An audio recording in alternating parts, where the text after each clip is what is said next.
So what are you waiting for? You go to IGNOU Samarth Admission Portal and register yourself.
Hello and welcome to the session.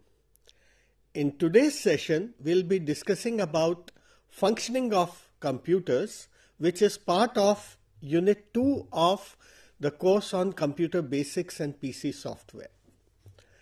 To begin with, let us try to recapitulate what we have done in the previous unit. The first unit basically talks about the history of evolution of computer, whereas this unit aims to identify the major components of a digital computer and to describe the functions performed by them. Right? And in this session, we'll be mainly focusing on two basic component things. The first one is, in fact, the entire unit consists of four basic components. The first one is components of a digital computer and their role, then computer as a data processor, number system, and concept of instruction. In this session, we will be discussing the first two ones, which are basically meaning components of a digital computer and their roles, and computer as a data processor. So these are the two topics which we would like to discuss in this particular session. Now, what a computer is, you all know, right? So, basically, in order to understand we have identified certain learning objectives which we will be covering in this particular session.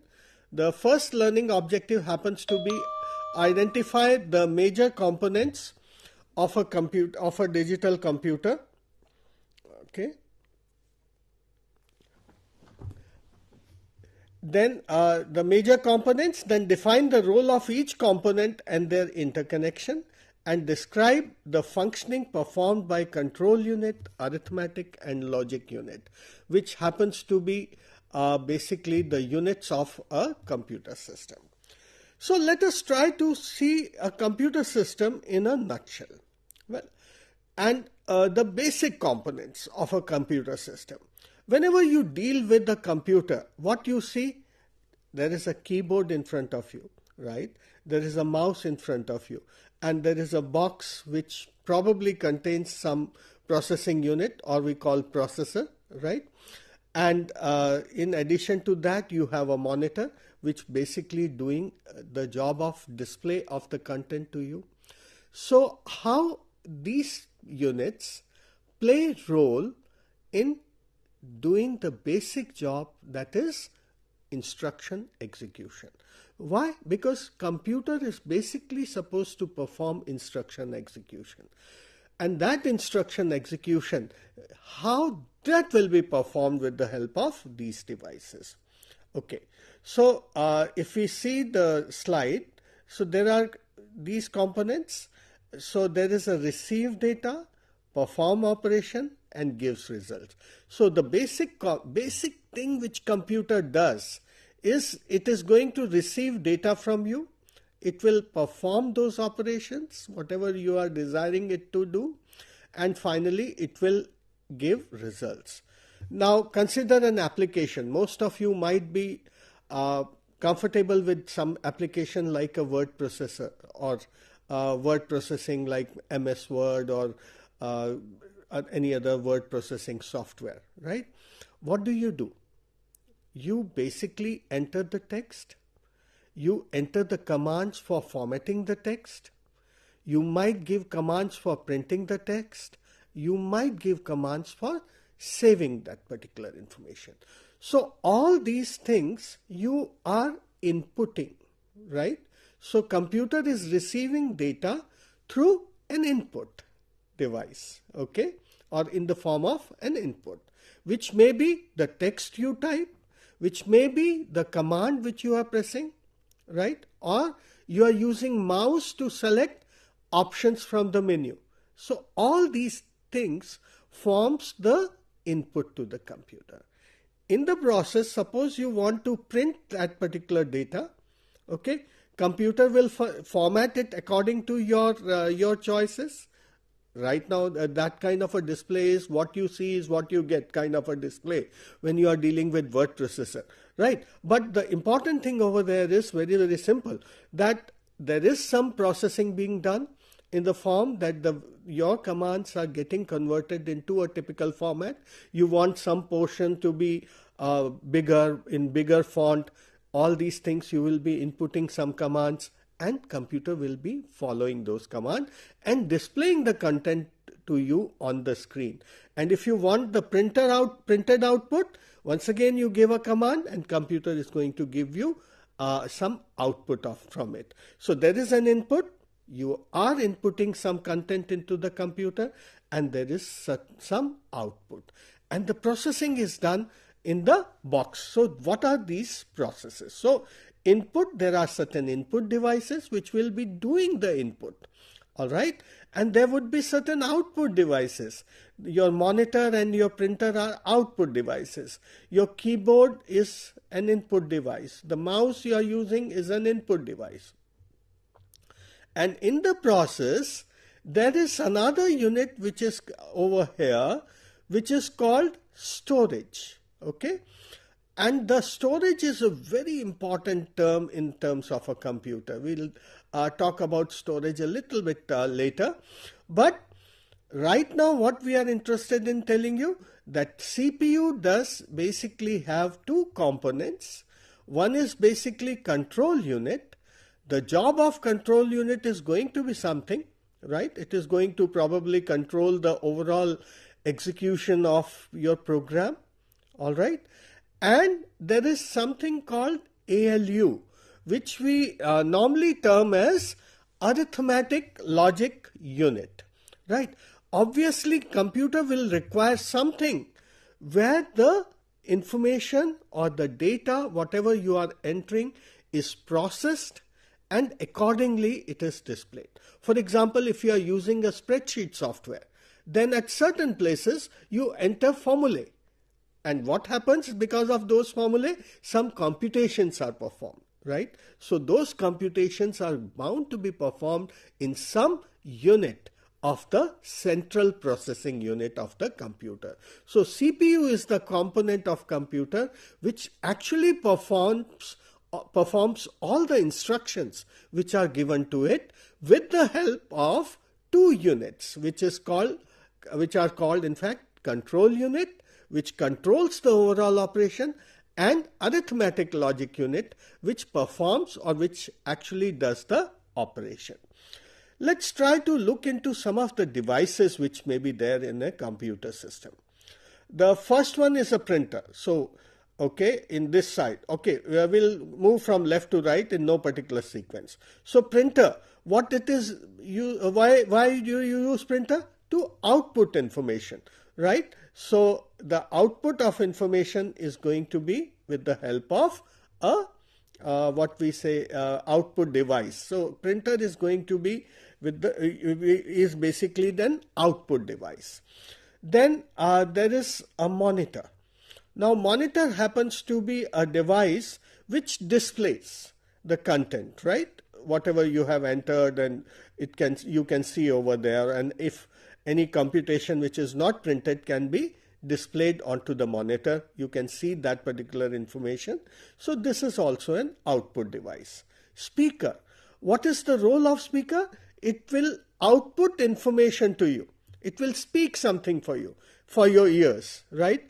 And whatever it is going to speak is going to be as per the input data and as per the processing of that particular data, right? For example, if you want to play a file, right, onto a computer system, like for example, some MPEG file is there, or MP3 file is there, MP4 file is there. You want to play that particular music onto the computer. So you will give a play command, and as you give the play command, computer will process that particular digital information and will put it in the analog mode onto the speaker so that you can listen to what exactly is part of that particular input which you had given.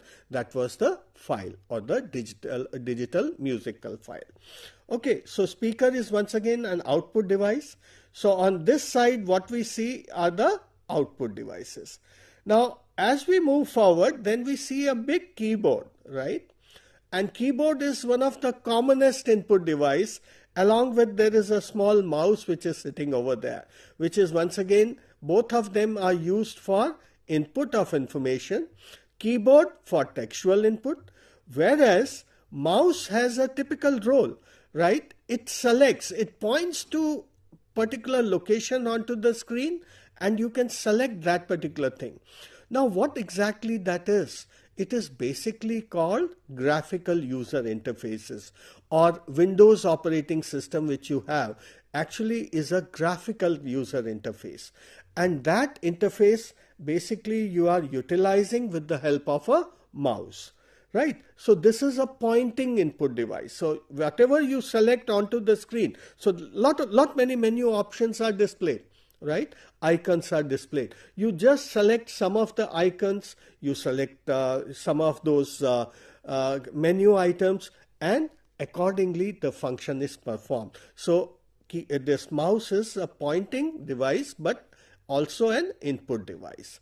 Then is a very important device, microphone. Suppose you are using computer for voice input, then probably you will be recording your voice through a microphone. So this is also a input device. Computer will in turn convert this particular voice into some digital input. Okay, so this is the whole thing. So the CPU is basically mostly enclosed into this particular box, although nowadays you have compact, like CPU and monitors are put into one unit only, but you can have logically you can differentiate between them. And CPU basically stands for central processing unit, where your main processor is also there. And in addition to that, there is a very important this device which is available over there is called the storage device. And these days, what kind of storage device you use is basically the hard disk, right? So most of the time you use the hard disk in a computer system, right? So the hard disk basically stores the content which you are putting over there. Now, a very interesting situation here is, why do I need hard disk? Why can't I work with a simple computer? And what is the memory of a particular computer? Well, when we talk about memory of a computer, unfortunately, the memory of computer which is used for the purpose of processing, okay, that is supposed to be, or you require a very fast memory which can perform as fast as the CPU. But unfortunately, that kind of a memory is going to be more expensive, right? And that is where a memory hierarchy is incorporated in a computer system. That memory hierarchy will be discussed in more details later on. But what you must understand, that in a computer system, CPU, in order to function, requires memory. Okay, and that memory is called random access memory, okay, or the main memory of the computer. And that memory is key, where all the instruction and data is stored while computer is processing it. However, since the main memory is of the same nature as of electronic circuit, so it does not store your content permanently. It is called volatility. It is volatile. It loses its content if the memory or if the computer is shut down. You might have observed that particular thing. Therefore, what you require is a semi-permanent or sort of permanent storage. And that permanent storage is mostly, an earlier computer used to be in the form of a hard disk, and in today's computer it is the solid state, that device which we used, right? The solid state memory which we use can be utilized. Okay. Now, going to central processing unit, what is the role of central processing unit? So ALU, CU and registers, right, basically are responsible for executing instructions, right? So CPU is called brain of the computer. Okay, it consists of ALU, that is arithmetic logic unit, control unit and registers. Registers are primarily temporary location where the data is or the computations are performed. Whatever ALU would be doing, it will be doing with the help of the registers. Then the storage is in the form of main memory, definitely, and then it is actually storage system where you will be having the main memory, and then within the main memory it can be supported by the that hard disk or the other secondary storage devices. So the main memory basically will be communicating. So control unit, okay, how the instructions are going to be in the main memory. In this particular case we have mentioned storage, but it is basically the main memory of the computer. Okay, so from the main memory the instructions, the control unit will decide which instruction is to be brought into this particular, that is the CPU, where it will be interpreted.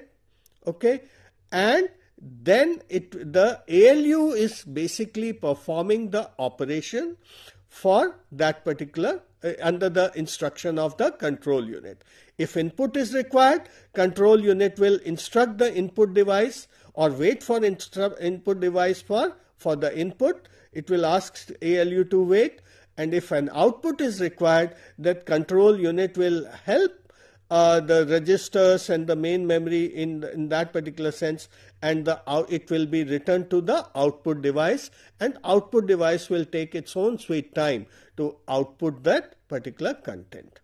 Okay, so this is how the whole functioning of computer works.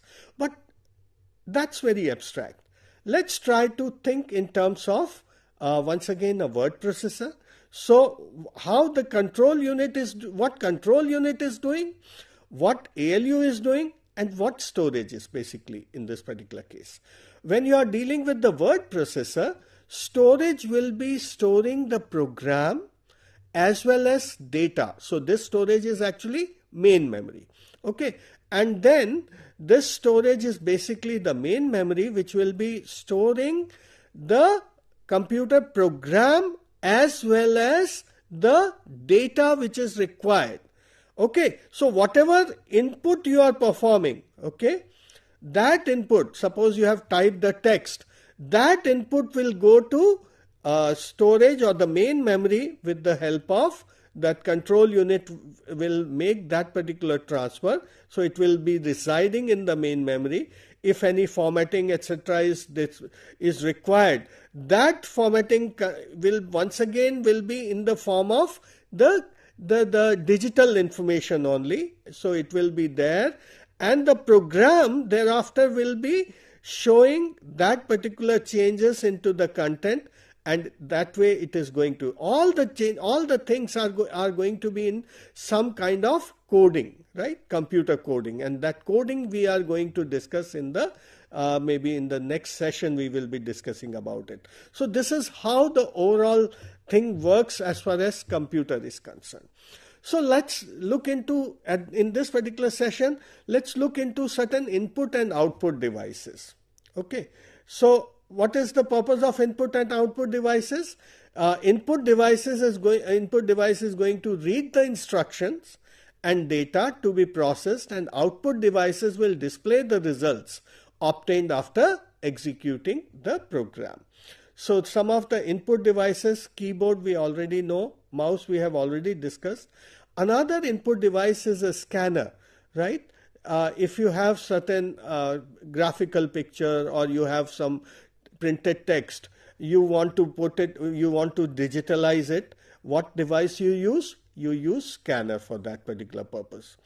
Then microphone for the voice input. Joystick, when you want to play game, it basically moves, it interacts with the screen where you are working, and it basically you are able to move the mouse pointer or whatever device you want to handle with this. Then web camera is taking once again an input device for taking pictures, right? It digitalizes it and puts it into the computer, and then you can send it wherever you like. The light pen when you want to write onto the template onto a computer system. Then CD or DVD, it can be used as input in the sense that you can get the data from a CD, you can read the data from a CD, and sometimes you can write also onto the DVD, sometimes on a new DVD. So it can be a read as well as write kind of a thing. And so is your pen drive, which is basically input as well as output unit, which can be used for both the purposes. Okay, output devices display the results obtained from after executing the program, as we have stated. Okay. So what does computer do in a nutshell? So the data is going to be put into the processing unit, and information is going to be generated from that. A very simple example may be your spreadsheet software, where you put raw data, you perform computation, you draw graphs, and that is information. So you have converted the raw data into information, and which can be displayed with the help of an output device. It can be a printer, or it can be the screen only, okay, or you can put it into another software where you can use it for display purposes.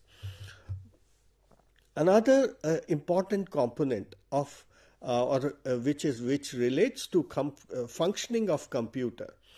If you want to see a computer, today's computer, how computer functions? Well, at the most or the elementary level, so this is a different view or layered view of a digital computer, where the most or the basic part of any computer is its hardware. So hardware is the one which is going to do the instruction execution, where exactly your CPU, etc. are going to be lying. But that hardware works under the control of system software. For example, your Windows operating system, right? It's a system software. Its job is to control each of the input devices and each of the output devices and perform operations as are being instructed to it. Some of the basic operation you perform, for example, managing files, right? Managing processor, controlling the memory or the storage of a computer.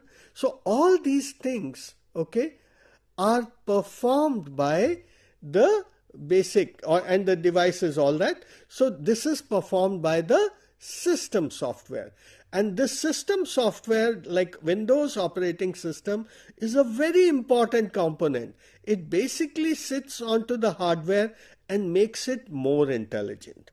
Then comes the application software, and these application software takes the help of system software. Some of the commonest application software which you know happens to be Word, PowerPoint, right? Then MS Excel, all these are database management systems. These are the simple, or project management software, your drawing software. Okay, all these are basically the system, the application software, which basically sit onto your system.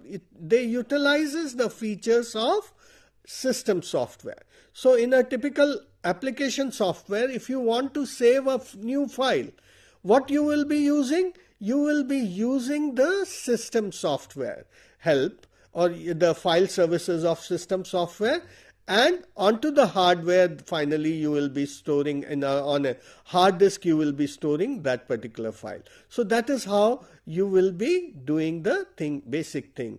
And at the top level, you are the user, or the you are basically interfacing with all these kinds of things. So this is the layered view of computer system. Right. So what we have covered in today's session, let us try to recapitulate. The storage, or the main memory, and the central processing unit are the key component which, along with the memory, the input and output devices, perform or make the computer function. Right, so we have discussed about the major components of digital computer. These are the major component. Each component and what is its role we have discussed, and we have also discussed about a little bit of control unit and arithmetic logic unit. With this, we end this particular session. Thanks for being with us. Bye for now.